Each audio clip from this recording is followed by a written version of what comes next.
எல்லோரும் ஒருங்கிணைக்கிற போதுதான் வெளியே சென்றவர்கள் அமைதியாக இன்றைக்கு கழக பணியை ஆற்றாமல் அமைதியாக இருக்கின்றவர் பல பேர் இருக்கிறார்.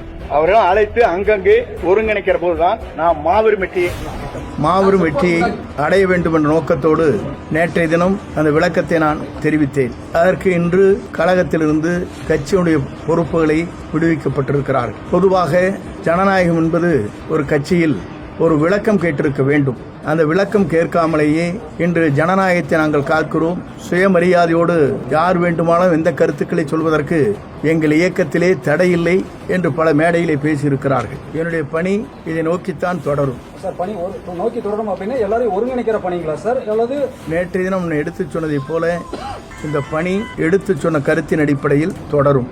சார், நேற்று நீங்க சொல்லும் பொழுது ஆதரவாளர்கள் நிறைய இருக்காங்க அப்படின்னு சொல்லியிருந்தீங்க. மூத்த அமைச்சர்கள் எல்லாரும் ஒன்றாக தான் சேர்ந்து செயல்படுறோம் அப்படின்னீங்க.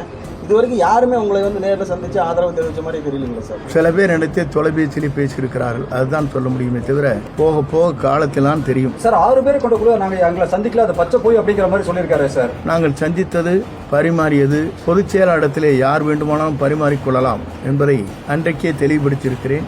ஏறத்தாழ 8 மாதத்திற்கு முன்னால். சார், உங்களை சந்திக்க வரவங்க இப்போ உங்க நீக்கினதை பத்தி கேட்கிற போது தொண்டர்கள் புரட்சி தொடங்கிருச்சு அப்படின்னு சொல்றாங்க சார். அது எந்த மாதிரி நீங்க பாக்குறீங்க சார்?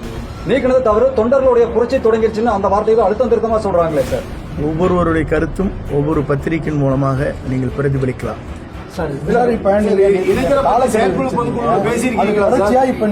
கட்சி பொறுப்புகள் இருந்து நீக்கப்பட்டிருக்கீங்க. இது உங்களுக்கு முன்னாடியே தெரியுமா? ஏன்னா நீங்க மூத்த அரசியல்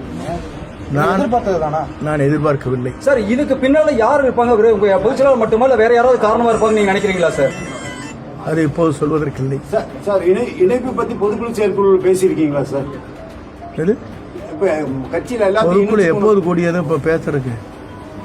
சார், இணைப்பவர்கள் பொதுச் செயலாளர் சொல்லியிருக்கீங்க.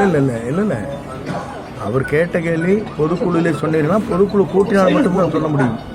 சார், கெடு கொடுத்தது இன்னையோட முடிஞ்சிருச்சு. எங்க முடியுது? இல்லப்பா, எங்க முடியுது? நீ என்ன புதுசா கேக்குறீப்பா? கேட்ட இப்படி இரு. நான் கொடுத்து தெளிவா கொடுத்துருக்கேன். 10 நாட்களுக்குள் இருப்பா. நீ 10 நாட்களுக்குள் இந்த பணியை துவங்க வேண்டும்.